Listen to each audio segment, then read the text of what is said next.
दुश्मन शब्द आते ही हमारे दिमाग में युद्ध में लड़ी जाने वाली जंग का ख्याल आता है, या फिर वे लोग जो हमसे द्वेष रखते हैं उनका चेहरा आता है। पर वास्तव में इंसान का सबसे बड़ा दुश्मन मन होता है, जब मन उसके काबू में नहीं रहता। जी हाँ, मन, जिस पर यदि मनुष्य नियंत्रण प्राप्त कर ले तो वह एक श्रेष्ठ और आनंदमयी जीवन की तरफ बढ़ सकता है।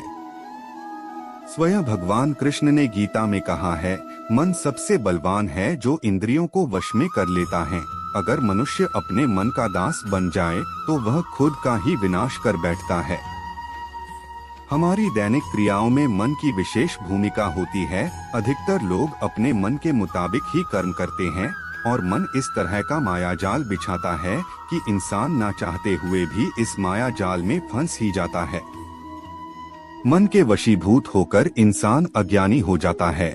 जिन चीजों का उसे भली भांति ज्ञान होता है वह उसे भुलाकर गलत रास्ते पर चलने के लिए तैयार हो जाता है। उदाहरण स्वरूप, एक विद्यार्थी जो शिक्षा ग्रहण करने के लिए विद्यालय जाता है, वह भली भांति शिक्षा का महत्व और जीवन में शिक्षा के प्रभाव को जानने के बावजूद भी अपना अधिकतर समय व्यर्थ के कार्यों में, खेलकूद में बिता देता है, सिर्फ क्षण भर के आनंद के लिए। अपने मन की इच्छाओं की पूर्ति के खातिर परिणाम स्वरूप परीक्षा में उसे पास होने में कठिनाई होती है और वह अच्छे अंक नहीं ला पाता।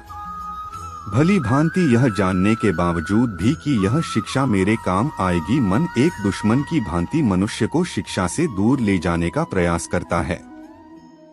सिर्फ शिक्षा ही नहीं, बल्कि यदि ज्ञानी पुरुष में भी यदि मन को नियंत्रित करने की शक्ति ना हो तो वह गलत कार्यों को करने के लिए विवश हो जाता है।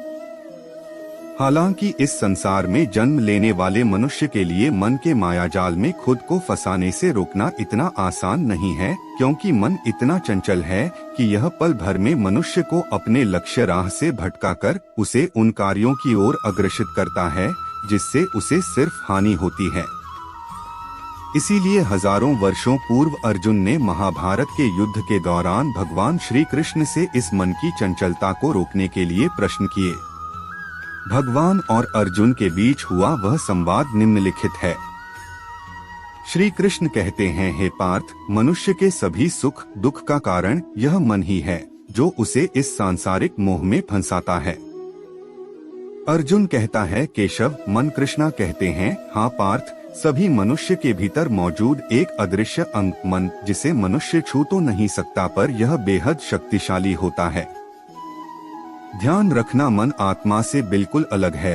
यदि आत्मा रथ में सवार है तो उस रथ की कमान मन के हाथों में है, वह जहाँ जाए इसे ले जा सकता है।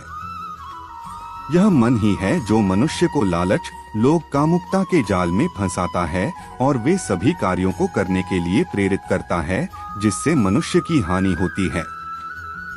यह मन जीवन की सच्चाई से अनजान है, जो अपनी जवानी में अपने बुढ़ापे को भूल जाता है। जब मनुष्य का अंत समय निकट आता है तो मैं बीमार हो चुका हूँ, मुझे बचाओ, यह नाटक भी मन द्वारा ही रचा जाता है। हे अर्जुन, जो मनुष्य इस मन को अपना हितकारी समझते हुए इसे सर्वोच्च समझ बैठता है, वह माया के वशीभूत हो जाता है। दुख के समय यह मन दुख भरे गीत गाता है और सुकून के समय दूसरों को अपनी खुशियों में शामिल करता है। इंसान को मन इस कदर माया के जाल में मंत्रमुग्ध कर लेता है कि उसे क्षण भर के लिए भी अपने बारे में सोचने का समय नहीं देता, जिससे मनुष्य के अंदर अंतरात्मा में आत्मा के अंदर विराजमान परमात्मा से कभी उसका मिलन नहीं हो पाता। हे अर्जुन, इस मन से बड़ा कोई बहरूपी नहीं, पल पल यह नए ढोंग करता है। हे मनुष्य, इसका दास ना बनो बल्कि इसे अपना दास बनाओ। इस प्रकार कृष्ण भगवान और अर्जुन का यह संवाद मन की वास्तविक स्थिति का वर्णन कराता है। अब प्रश्न आता है कि हमारे भीतर के इस दुश्मन को कैसे हम नियंत्रित करें, ताकि एक बार मिले इस मनुष्य जीवन का हम बेहतर उपयोग कर न सिर्फ अपने जीवन को बल्कि इस खूबसूरत दुनिया को और भी बेहतर बना सके।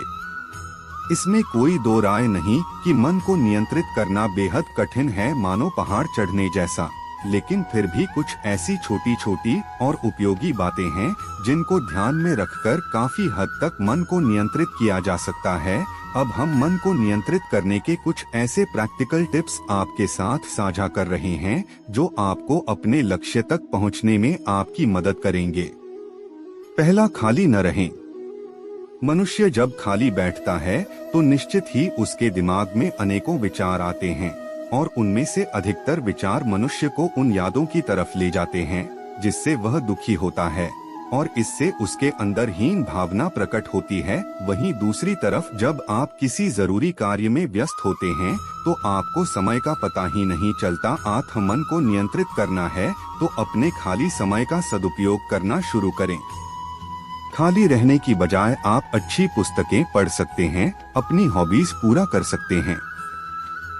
दूसरा, एकाग्रता से करें कार्य। किसी भी कार्य को सफल बनाने हेतु फोकस होना बेहद जरूरी है, फिर चाहे बात शिक्षा की हो या किसी अन्य कार्य की। जब तक आप उसे संपूर्ण फोकस के साथ नहीं करेंगे तो आप उस काम में अपना 100% नहीं दे सकते।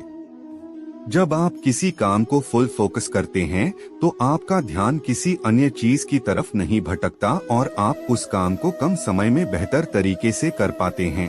आप जीवन में सफल होना है तो एकाग्र होना सीखें। खुद को ऐसी चीजों से दूर रखें जिनसे आपके महत्वपूर्ण कार्यों में बाधा उत्पन्न होती है। तीसरा, ईश्वर पर विश्वास रखें। ईश्वर के नाम में बड़ी शक्ति होती है। आप इस मन को शांत एवं प्रसन्न रखना चाहते हैं तो ईश्वर पर विश्वास रखें। आप चाहे किसी भी धर्म में विश्वास रखते हो पर ईश्वर का ध्यान करें।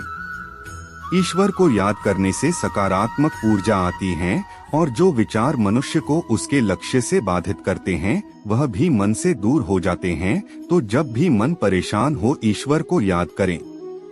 परमात्मा आपके कष्टों का जरूर समाधान करेंगे। चौथा, दृढ़ संकल्प लें और मन को चुनौती दे। आपको यदि किसी गलत चीज की आदत लग चुकी है लेकिन मन है कि उस गलत आदत से बाहर आने का मौका ही नहीं देता तो आपका दृढ़ संकल्प आपको अपने मन से जीत दिला सकता है। आपको नशा करने, किसी चीज का सेवन करने या कोई भी गलत चीज की आदत लग चुकी है तो आप अपने मन को चुनौती दे सकते हैं और एक दृढ़ संकल्प लेकर खुद को मन से मजबूत बना सकते हैं। चलिए इस बिंदु को एक उदाहरण के जरिए समझते हैं। बात उस समय की है जब स्वामी रामतीर्थ कॉलेज में पढ़ाई करते थे। अक्सर कॉलेज में जाने के दौरान उन्हें बीच में एक जलेबी की दुकान दिखाई देती थी। जलेबी को देखकर उनका मन बेहद आकर्षित होता था, परंतु जेब में पैसे की कमी को देखते हुए वे कई दिनों से जलेबी खरीद नहीं पा रहे थे। लेकिन वह मन की इस कमजोरी से वाकिफ हो चुके थे और मन की इस हरकत से कदापि खुश नहीं थे। जब एक दिन कॉलेज से आते हुए उनका मन जलेबी को देखते हुए काफी लालायित हो उठा तो वह जलेबी को लेकर घर आ गए। घर आने के बाद उन्होंने जलेबी को सुई धागे की मदद से एक धागे में पिरो दिया और जलेबी के टुकड़ों को रस्सी से ऊपर कील में टांग दिया, पर उन्होंने जलेबी का एक भी टुकड़ा खाया नहीं। शाम तक तंगी हुई यह जलेबी सिर्फ कीड़े मकोड़ों के खाने लायक ही रह गई थी। उन्होंने उस जलेबी को उतारकर कीड़े मकोड़ों के सामने डाल दिया। इस दिन के बाद कभी भी जलेबी को देखकर उनका मन लालायित नहीं उठा। तो इस प्रकार स्वामी रामतीर्थ ने अपने लालच की प्यास को बुझाकर अपने मन को शांत किया और मन पर विजय हासिल की। संक्षेप में कहा जाए तो हम दृढ़ संकल्प लेकर मन को चुनौती देकर मन को ठीक कर सकते हैं। मन को जीतना मुश्किल जरूर है, परंतु यदि हम मन के वशीभूत होकर इसकी प्रत्येक बात सुनते रहेंगे तो यह हमारा दुश्मन बन जाएगा। सीख। वीडियो का थंबनेल हमें बताता है कि यदि हम अधिकांश लोगों की तरह ही मन को अपनी मनमानी करने दें तो यह हमारा सबसे बड़ा दुश्मन बन सकता है। मन को नियंत्रण कर हम इस पर काबू पा सकते हैं। आपको यह लेख पसंद आया है तो इसे आप अपने दोस्तों के साथ भी शेयर जरूर कर दें। सो गाइस, आपको ये वाला वीडियो कैसे लगा ये कमेंट सेक्शन में जरूर बताना। साथ ही साथ कुछ सजेशंस हो तो बता देना और लाइक जरूर करना और सब्सक्राइब जरूर करना।